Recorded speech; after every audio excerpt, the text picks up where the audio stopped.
कल की जो क्लास थी उसके अंदर कूलाम का जो नियम है उस नियम के बारे में हमने पढ़ा। अब कूलाम आज का जो है वो कूलाम के नियम का सदिशों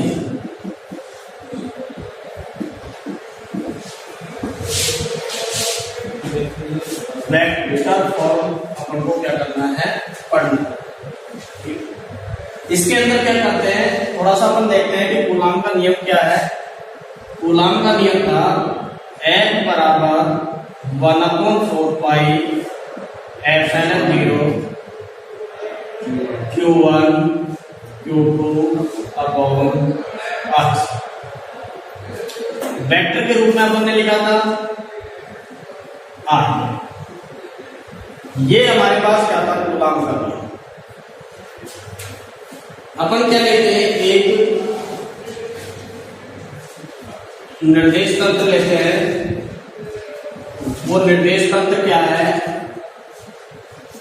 XY निर्देश, जिसका मूल बिंदु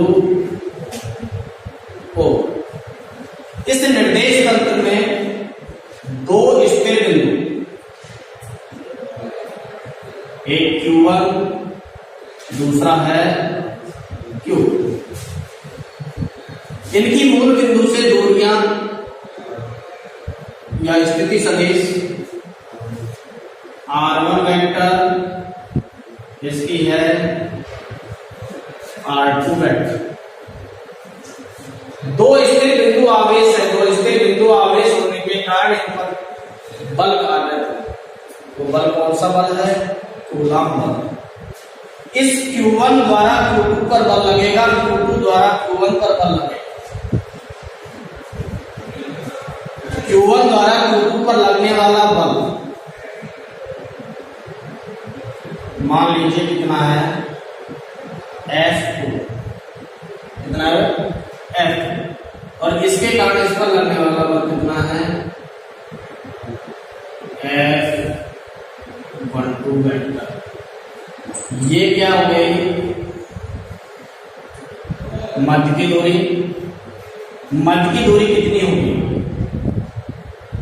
R12 वेक्टर, और इधर जाएंगे R21 वेक्टर।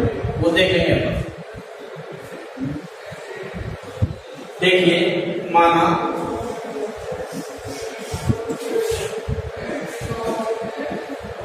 XY एक निर्देश तंत्र है।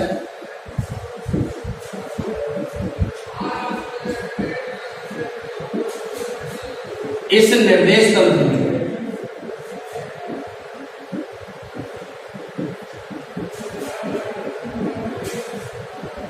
दो स्थिर बिंदु,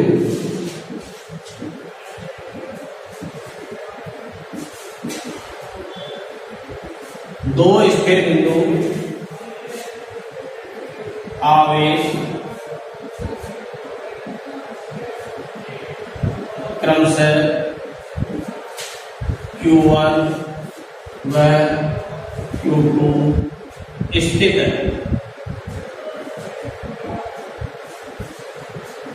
इन आवेशों की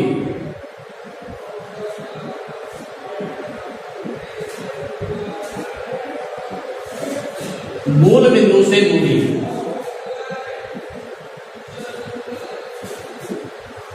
दूरियां या स्थिति सदिश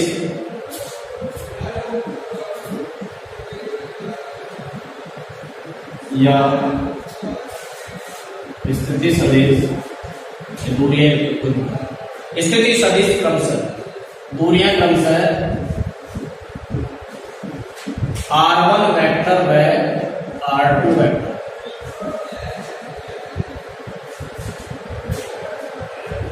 स्थिति सदिश क्योंकि वेक्टर लगा है, स्थिति सदिश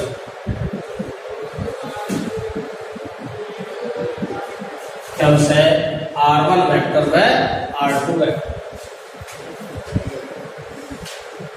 इन आवेशों पर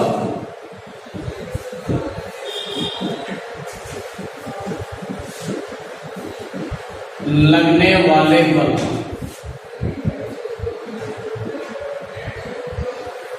क्रमशः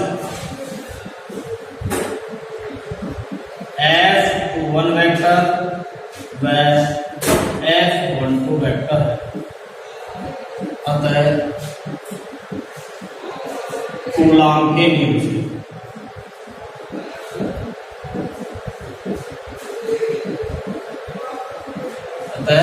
कूलाम के नियम से इधर देखिए, Q2 आवेश पर Q1 आवेश के कारण लगने वाला बल कितना है? F2। कितना है? F2। Q2 आवेश पर Q1 आवेश के कारण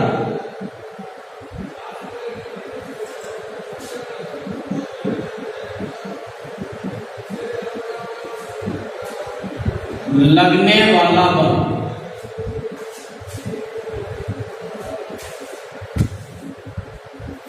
कितना है? F कितना बल लग रहा है? 2। क्या था कूलाम का नियम? 1/4πε0। दोनों आवेश कौन से हैं? Q1 और Q2। Q1 Q2। अब इनके बीच की दूरी कितनी है? R1। देखिए कैसे, R12 इस और R12 क्या? ठीक है, आप लोगों ने त्रिभुज का नियम पढ़ा, सदिशों के लिए त्रिभुज का नियम। सदिशों के लिए त्रिभुज का नियम क्या था कि यदि त्रिभुज की दो क्रमागत भुजाओं को एक ही क्रम में व्यक्त किया जाए, त्रिभुज की तीसरी भुजा विपरीत क्रम में परिणामी सदिश के परिमाण को क्या करती है? व्यक्त करती है। सदिशों के लिए त्रिभुज का नियम कहलाता है। ये हम यूं में इस तरीके से गए, ये सीधा यहां चले गया मूल बिंदु से Q2 पर। अब देखिए, दो क्रमागत भुजाएं कौन कौन सी होगी? O Q1 और Q1 Q। ये तो भुजा हो गई। तो यहां पर देखिए, R1 vector plus R12 vector बराबर कितना हो जाएगा? R2 vector. कितना हो जाएगा? R2 vector. R12 vector 12 vector बराबर R2 vector minus R1 vector. कितना हो गया? R12 वेक्टर बराबर R2 माइनस R1 वेक्टर। अपन इसकी जगह ये चीज रख सकते हैं, नहीं रख सकते? 12 की जगह कितना रख सकते हैं? R2 minus R1 vector. F21 vector बराबर 1/4πε0 Q1 Q2 upon R2 vector minus R1 vector. इसका क्या हो गया? इसका R12 कैट। कैट क्या है बेटा? एकांक सदिश। एकांक सदिश क्या होता है? इकाई परिमाण वाले सदिश को क्या कहते हैं? एकांक सदिश कहते हैं। तो देखिए, इकाई परिमाण वाला सदिश कौन सा हो गया? जैसे A कैट बराबर होता था A वेक्टर अपॉन परिमाण ऑफ A वेक्टर। यहां पर क्या है हमारे पास? R12 कैट बराबर सदिश के रूप में कितना आया हमारे पास? 12 R2 vector minus R1 vector upon परिमाण of R2 vector minus R1 vector. तो R12 कैट की जगह मैं क्या लिख सकता हूं? R2 vector minus R1 vector upon परिमाण of R2 vector minus R1 vector. अर्थात F F21 वेक्टर बराबर 1/4 pi epsilon 0 Q1 Q2 upon R2 vector minus R1 vector square, और इसकी जगह क्या लिखूंगा मैं, इनटू R2 वेक्टर या कोष्टक ले लेंगे, R2 vector minus R1 vector बटे R2 vector minus R1 vector, इसका क्या हो गया, परिमाण। ये भी स्क्वायर लग गया तो ये भी क्या बढ़ गया, परिमाण बढ़ गया हमारे पास, और ये भी क्या हो गया, परिमाण। तो घात 2 और यहाँ पर कितने हैं, 1, आधार समान है तो घातें क्या हो जाती हैं, जुड़ जाती है, तो 2 और 1 कितने हो गए, 3। तो F21 vector 1/4 pi epsilon 0 Q1 Q2 upon R2 vector minus R1 vector, मैं इसको परिमाण के रूप में कितना लिख सकता हूं, 3। R2 vector minus R1 vector समीकरण नंबर कितना हो गया, 1। ये किसके कारण हो गया, Q2 आवेश के कारण, Q1 आवेश के कारण Q2 आवेश पर लगने वाला बल कितना हो जाएगा, F21 वेक्टर बराबर 1/4 pi epsilon 0 Q1 Q2 upon mod of R2 vector minus R1 vector की पावर कितनी होगी, 3। R2 vector minus R1 vector, समीकरण नंबर क्या दे दिया हमने, 1।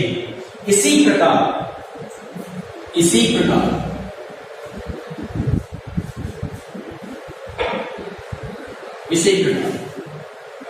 ये Q2 आवेश पर लग रहा था, अब क्या करेंगे अपन, Q1 आवेश पर, Q1 आवेश पर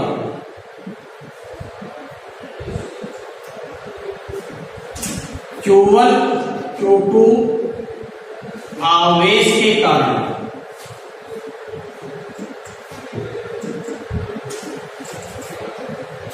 लगने वाला बल, कितना हो गया, F12 वेक्टर, कितना बल लग रहा है, F12 vector 1/4 pi epsilon 0 Q1 Q2 upon कितना हो गया, R21 वेक्टर स्क्वायर R21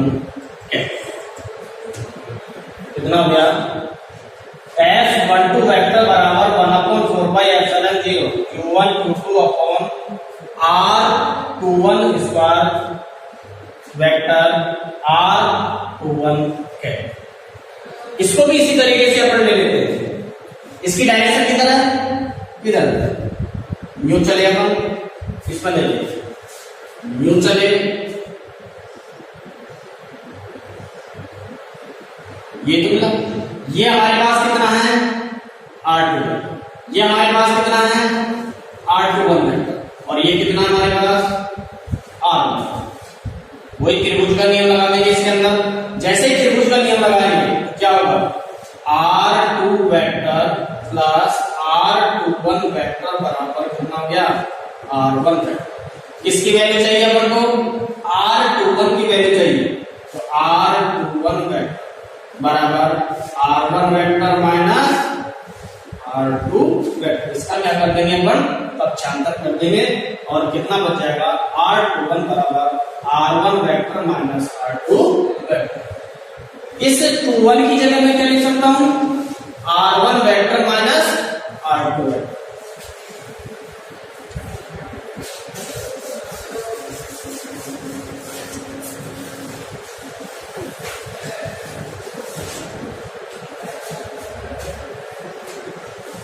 देखिए F12 वेक्टर बराबर 1/4 pi epsilon 0 Q1 Q2 upon, इसकी जगह कितना लिखूं मैं, R1 vector minus R2 vector, R1 vector minus R2 vector, इसके ऊपर क्या लग रहा है, स्क्वायर। वही एकांक सदिश लेंगे, इकाई परिमाण वाले सदिश को क्या कहते हैं, इकाई सदिश कहते हैं। तो हमारे पास R1 vector minus R2 vector upon परिमाण ले लिया R1 vector minus R2 vector, इसको भी हल कर लेंगे उसी तरीके से। F12 वेक्टर 1 अपॉन 4 पाई epsilon 0 Q1 Q2 upon R1 vector minus R2 vector, power कितनी हो गई, 3, और यहां पर बच गया R1 vector minus R2 vector, समीकरण नंबर हो गया।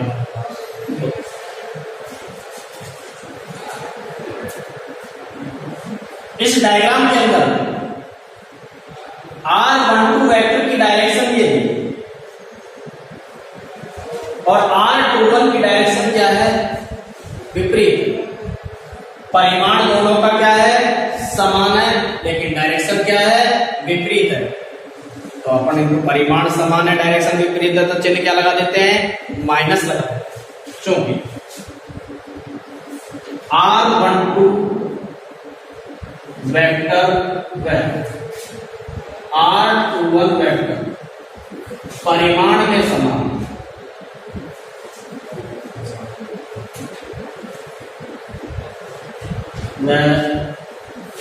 दिशा विपरीत,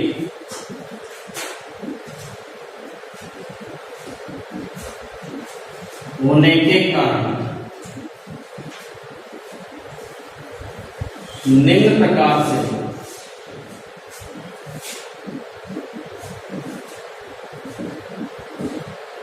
व्यक्त कर सकते हैं।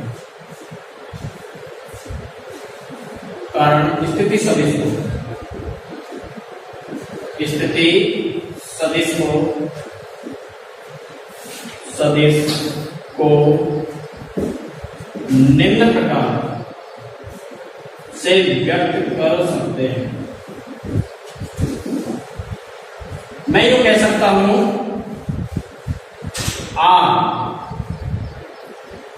R21 कैप पर R12 कैप, क्या लगा दूंगा मैं, माइनस। अब इसकी जगह मैंने क्या लिया, इसकी जगह क्या था हमारे पास, R1 vector minus R2 vector, ये तो था इसकी जगह। चिन्ह किसका लग रहा है हमारे पास, माइनस का, और ये कितना है हमारे पास, इसकी जगह क्या लिख सकता हूं मैं, R2 vector minus R1 vector लिख सकता हूं, नहीं लिख सकता। समीकरण नंबर इसको दे देता हूं मैं, ठीक। अब समीकरण जो 3 है, चाहे तो अपन समीकरण 1 में रख दें उसका मान, चाहे समीकरण किस में रख दें, 2 में, स्वेच्छा से कोई समीकरण लिख सकते हैं। तो मैं लिख रहा हूं समीकरण 1 2 किसके अंदर है, 2 1 किसके अंदर है, 2 में रख देते हैं, सुविधा रहेगी। समीकरण 3 से समीकरण 1 में मान रखने पर,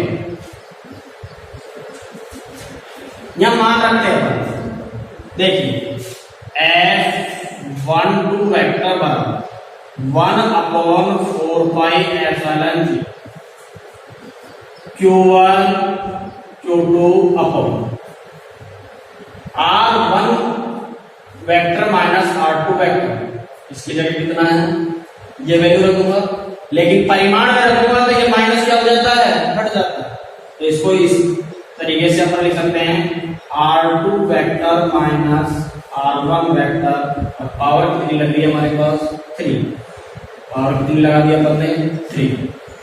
यहां R1 क्या है, R1 vector minus R2 vector, इसकी जगह क्या लिखूं मैं, minus R2 vector minus R1 vector.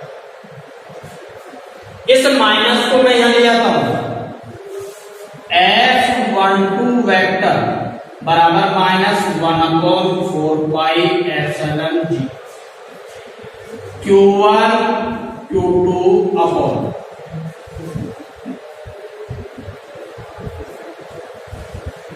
R2 vector minus R1 vector की पावर कितनी है? अब 3। और ये कितना बच गया? R2 vector minus R1 vector. ये हमारे पास समीकरण नंबर कितना हो गया? 4। अब देखिए समीकरण 1 और समीकरण 4। समीकरण 1 में देखिए 1/4πε0, यहां पर मिल रहा है 1/4πε0, यहां पर मिल रहा है Q1 Q2 R2 minus R1 की power 3, Q1 Q2 R2 vector minus R1 vector की पावर कितनी होगी? 3। और यहां पर क्या? R2 vector minus R1 vector. तो यहां पर इस पूरे मान की जगह मैं क्या लिख सकता हूं? F21 vector. अर्थात समीकरण 1 व 4 से समीकरण 1 व 4 से F12 वेक्टर बराबर माइनस F21 वेक्टर। समीकरण नंबर क्या है? 5। समीकरण 5 कूलॉम के नियम का क्या कहलाता है? सदिश रूप कहलाता है। और ये जो समीकरण 5 है न्यूटन की गति के तृतीय नियम की क्या कर रहा है? पालना कर रहा है। नहीं कर रहा? पहली वस्तु दूसरी वस्तु पर बल लगाती है तो दूसरी वस्तु की उतनी पहली वस्तु पर क्या लगाती है? F12 वेक्टर पर माइनस F21 वेक्टर। यही तो पढ़ा था अपन ने। एक बार दोबारा अपन देखें। ये हमारे पास XY एक निर्देश तंत्र है, वो क्या है? मूल बिंदु। इस निर्देश तंत्र में एक स्थिर बिंदु आवेश Q1 और Q2 क्या है? स्थित है। मान लीजिए दोनों पर चार्ज कैसा है? इक्वल है। चार्ज इक्वल होने के कारण ये इस पर क्या लगाएगा? प्रतिकर्षण बल बाहर की तरफ लगाएगा। मान लीजिए कितना लग रहा है? F वेक्टर 21 लग रहा है। ये कितना लगा? ये इस पर लगाएगा, ये कितना लगाएगा? F vector 12। इनकी मूल बिंदु से जो दूरियां हैं कम से कितनी है? R1 वेक्टर और ये R2 वेक्टर, और ये स्थिति सदिश कितनी है? R12 वेक्टर, और ये कितनी होगी? R21 vector. अब देखिए नियम क्या कहता है? कूलॉम का नियम ये कहता है एक स्थिर बिंदु आवेश दूसरे स्थिर बिंदु, दोनों स्थिर बिंदु आवेशों पर क्या लगता है? कूलॉम का नियम लगता है। तो इस Q2 आवेश पर इस Q1 आवेश के कारण जो लगने वाला जो बल है वो बल कितना है? F21 vector. कितना है? F21 vector. तो हमने ये लिखा है Q2 आवेश पर Q1 आवेश के कारण लगने वाला जो बल है वो बल कितना हो गया? F21 वेक्टर बराबर 1/4πε0 Q1 Q2 अपॉन R12। इधर चल रहा है 1, ये इस पर लगा रहा है, इसलिए कितना हो गया? 1 2। ठीक है, तो हमने क्या 1 से किधर चल रहा है? 1 2 की तरफ चल रहा है, इसलिए क्या लिखा है मैंने? 1 2। तो यहां पर क्या लिखा दिया मैंने? 1 2। और ये बल एक सदिश राशि है। सदिश राशि होने के कारण क्या बताएगा? एकांक सदिश क्या बताएगा? डायरेक्शन को व्यक्त करेगा, और डायरेक्शन को व्यक्त करेगा तो हमने इसको लिख दिया R12 के। अब देखिए R12 को हमने खोलकर लिखा था, किसकी तरीके से लिखा था? त्रिभुज के नियम से। यहां देखिए, यहां हमारे पास R1 वेक्टर था, Q1 क्या इतना था? Q2। यहां से यूं चल रहे थे, 1 से किधर चल रहे थे? 2 की तरफ चल रहे थे। ये कितना हो गया? R। त्रिभुज के नियम सदिशों के लिए त्रिभुज का नियम लगा देंगे R1 R12, और ये कितना बच गया हमारे पास? R। इसकी वैल्यू चाहिए मेरे को, R12 वेक्टर की वैल्यू चाहिए। इसका क्या करता हूं मैं? पक्षांतर। R12 बराबर R1 R2 माइनस कितना हो गया? R। यही मैंने लिखा। R2 minus R। अब देखिए यहां आपने एकांक सदिश लिखा है, इकाई परिमाण वाले सदिश को एकांक सदिश कहते हैं। ये इस तरीके से हम कर लिए। इसी प्रकार से Q1 आवेश और Q2 आवेश के कारण जो लगने वाला जो बल है वो बल कितना हो जाएगा, F12 वेक्टर, और F12 वेक्टर को भी इसी तरीके से क्या कर सकते हैं, व्यक्त कर सकते हैं।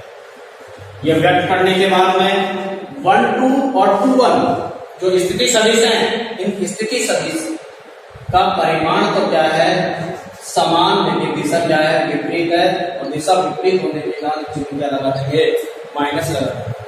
तो चिन्ह माइनस हो गया तो हमने भी लगा दिया माइनस। इस वैल्यू जो तीसरी जो वैल्यू है, चाहे तो हम समीकरण 1 में रख देंगे या 2 में रख देंगे।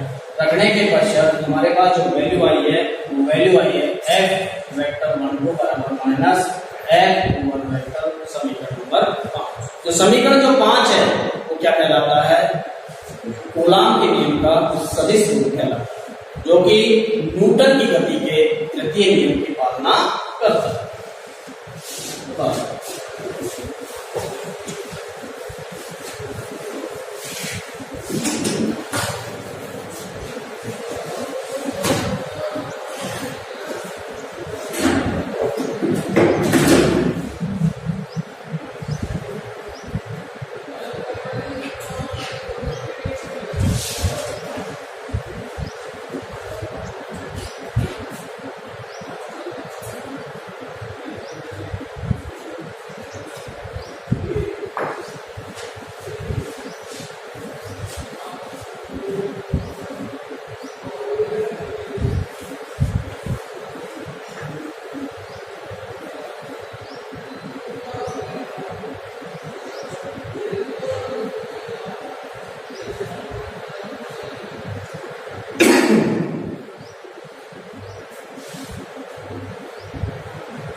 नियम की पालना।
एक क्वेश्चन देखते हैं।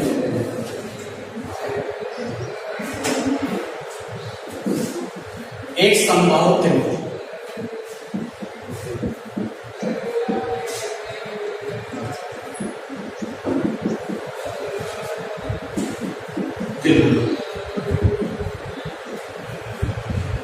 के प्रत्येक भुजा की लंबाई ई है तथा बिंदु ए बी सी पर आवेश क्रमशः -q +q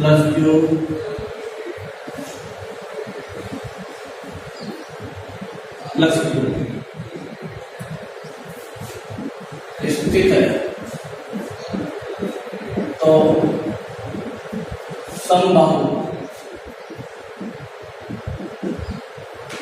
त्रिभुज के केंद्र पर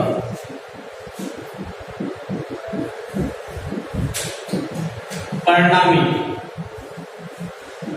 बल क्या होगा?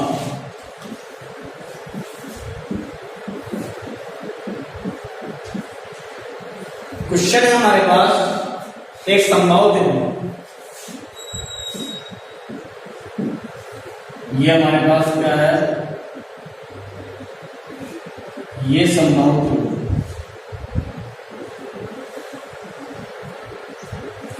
ए बिंदु बी बिंदु सी, इनकी जो भुजा है हमारे पास ए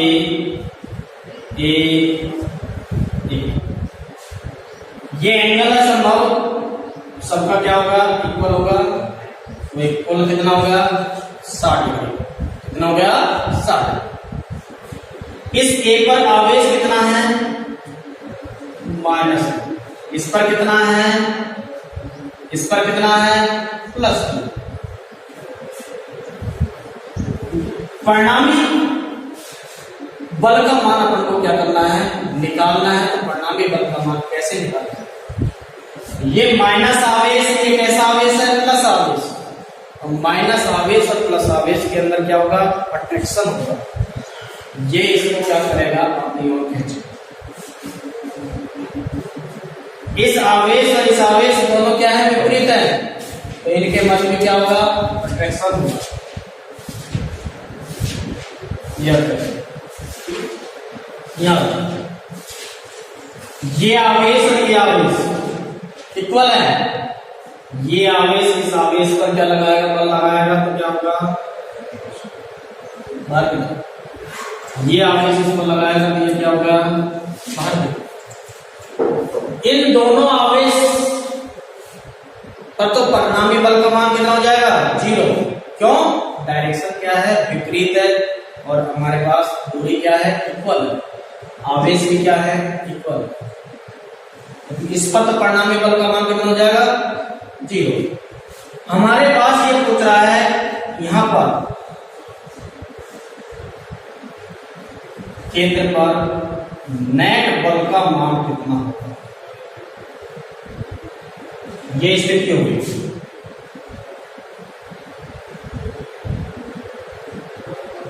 ये हमारे पास क्या हो गया -q, ये हमारे पास क्या हो गया +q, ये क्या हो गया प्लस, ये क्या हो गया 60 डिग्री। इस तरीके से नेट आवेश हमेशा कहां पर बढ़ता है, मध्यमा बढ़ता है, बढ़ता नहीं बढ़ता F9। तो आपने सदिश वाला जो चैप्टर है उस चैप्टर में पढ़ा था, एक सूत्र पढ़ा था R बराबर √P1 P² + Q² + 2 PQ cos θ। अब देखिए A B बिंदु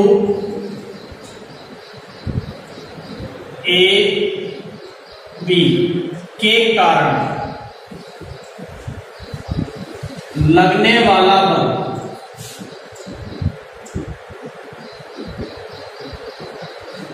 कितना हो जाएगा, कूलॉम नियम से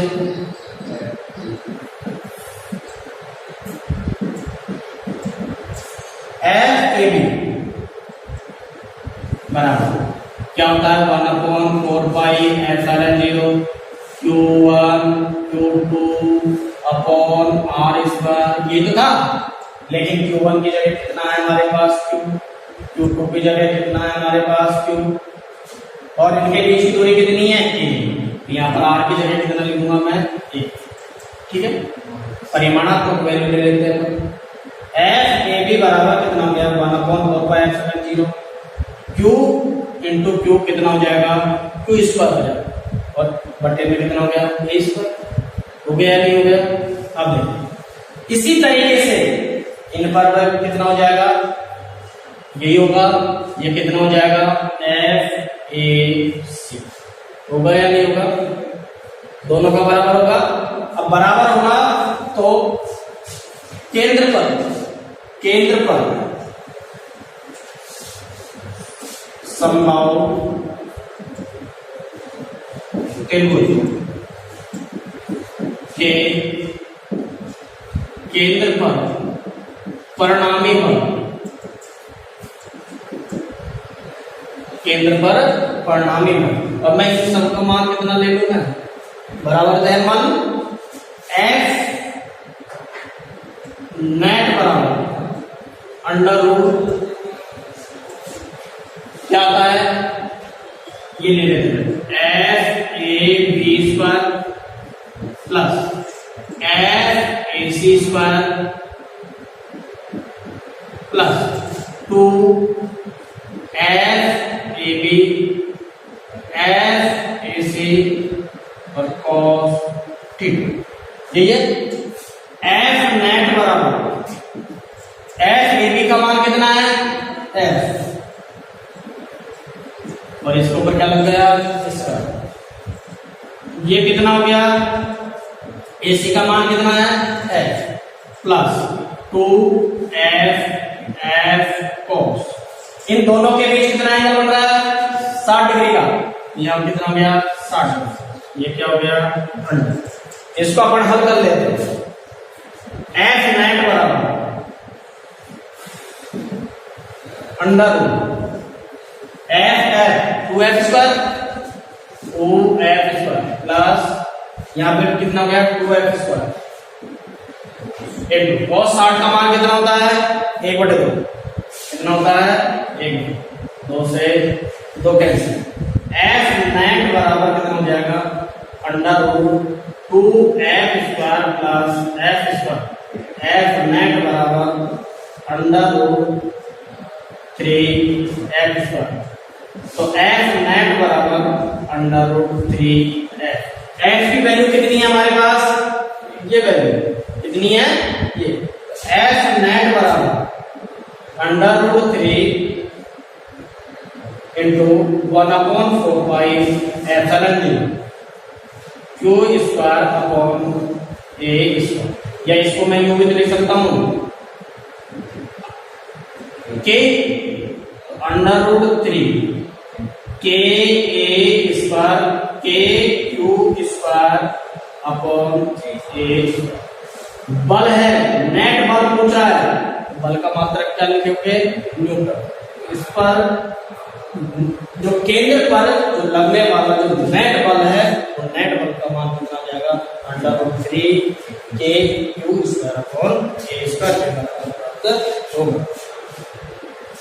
इसी तरीके से एक प्रश्न है,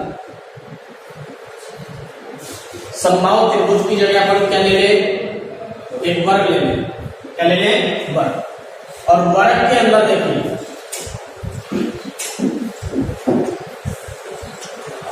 इसको मैं प्रैक्टिस के लिए दे रहा हूं करना। एक वर्ग ले लिया अपन ने ये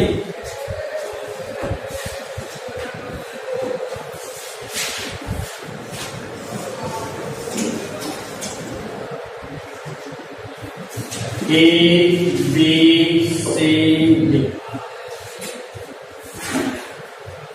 यहां पर हमारे पास प्लस क्यू आवेश, इस पर भी प्लस क्यू आवेश, इस पर प्लस क्यू आवेश और इस पर भी प्लस क्यू आवेश, ये दे रहा है सबको।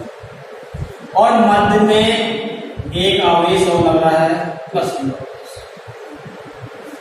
परिणामी बल का मान क्या होगा निकालने की कोशिश करना। परिणामी बल पहला प्रश्न। दूसरा प्रश्न वही एक वर्ग ले लिया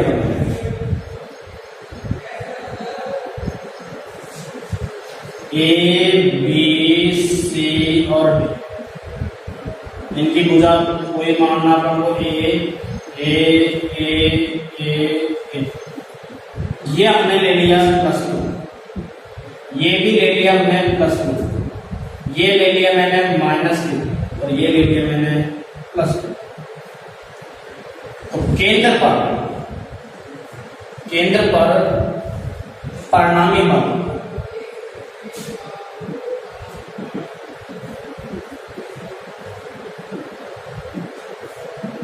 बल ज्ञात करें। केंद्र पर परिणामी बल ज्ञात कैसे करोगे? देखो थोड़ा सा हिंट बता दें। ये दोनों क्या है?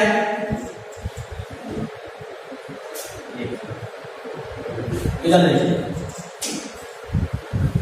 इस आवेश और इस आवेश दोनों में क्या होगा? अट्रैक्शन होगा। अट्रैक्शन होगा तो ये इसको क्या करेगा? अपनी तरफ कैसे? ये आवेश इस आवेश को क्या करेगा? अट्रैक्ट करेगा। तो ये किधर खींचेगा? खींचेगा। परिणामी बल कहां मिलेगा? मध्य में मिलेगा, यहां मध्य में। ठीक है, वही आएगा Q/A², Q/A²। इसके सी डी और बी सी समान आएगा। F C D, F B C, ये दोनों क्या आएंगे? बराबर आएंगे। आएंगे नहीं आएंगे? इस पर कूलॉम का नियम लगाओ। के Q1 Q2 अपॉन R², कितना गया? के Q² अपॉन A²। इसको भी अपन ने कितना बल मान लिया? F मान। ठीक है, अब देखिए कंडीशन, ये स्थिति बन गई, नहीं बन गई? ये स्थिति बन रही है। देखो इस पर मैंने बल लगा लिया है, इस पर भी बल लगा लिया है, ये तो बल लग रहा है। ये परिणामी बल हमको कहाँ मिलेगा? यहां मिलेगा। ये मैंने ले लिया, मान लीजिए F1, कितना ले लिया? कौन सा सूत्र लगाएंगे परिणामी बल के लिए? वही सूत्र है परिणामी बल। F1 बराबर √ क्या लगेगा? F C D square plus F B C square plus 2 F C D F B C और cos, इन दोनों के मध्य कितना एंगल बन रहा है? 90 डिग्री। ये कितना लिख देंगे अपन? cos 90 का मान कितना होता है? 0, चूंकि cos 90 बराबर 0, cos 90 का मान 0 है तो यहां इसको लिख देंगे अपन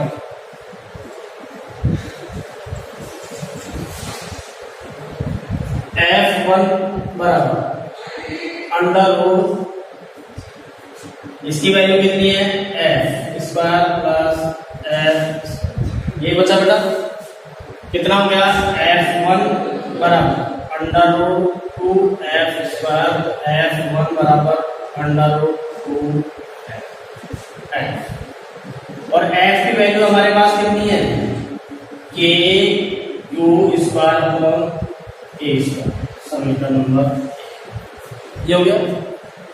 ये तो किसके लिए आ गया हमारे पास? इन दोनों के लिए। अब ये दोनों के मध्य में क्या लगेगा? आकर्षण लगेगा। क्या लगेगा? आकर्षण। तो F A C, F A C का मान ये तो गया। कूलॉम बल क्या होता है? K Q1 Q2 upon R²। Q1 का मान कितना है? Q Q2 का मान भी कितना है Q, तो कितना हो गया स्क्वायर अपॉन आर स्क्वायर। इनके बीच की दूरी कितनी होगी, ये दूरी को अपन को क्या करना है, निकालना है। कैसे निकालेंगे, इसमें पाइथागोरस प्रमेय लगा देंगे, और पाइथागोरस प्रमेय लगाएंगे ये क्या है, कर्ण आधार का स्क्वायर प्लस लंब का स्क्वायर। तो आधार कितना है ए स्क्वायर, लंब कितना है ए स्क्वायर, इसका क्या करना है अंडर रूट, कितना हो जाएगा अंडर रूट 2a, कितना आएगा अंडर रूट 2a। ठीक है, अब देखिए अंडर रूट 2a और इसका क्या होता है स्क्वायर, अपन ने क्या लिख दिया स्क्वायर, अर्थात FAC बराबर KQ square upon under root 2 करेंगे तो कितना बच जाएगा 2, और यहाँ कितना आ जाएगा 21। समीकरण नंबर कितना हो गया 2। अब देखिए ये इसको अट्रैक्ट करेगा, ये इधर खींचेगा इसको, और ये किधर खींचेगा इधर खींचेगा, ये इधर ये इसको इधर खींच रहा है, तो ये भी तो क्या होगा इधर ही खींचेगा। कहने का मतलब दोनों की डायरेक्शन क्या होगी इक्वल, दोनों के बीच में क्या हो रहा है अट्रैक्शन हो रहा है। तो ये तो हमारे पास क्या था F नेट F1 का मान था, वो निकाला था हमने, और ये भी इधर को खींच रहा है, जिसकी डायरेक्शन समान होती है तो वो क्या होते हैं जुड़ते हैं, तो परिणामी बल अतः केंद्र पर परिणामी बल, केंद्र पर परिणामी बल कितना मान लेंगे अपन F नेट मान, कितना हो गया पहले कितना लिया था अपन ने F1 लिया प्लस दूसरा क्या लिया है FAC, दूसरा कौन सा है FAC। इन दोनों को क्या कर देंगे अपन जोड़ देंगे, तो जोड़ेंगे तो जोड़ दो इसको, F नेट बराबर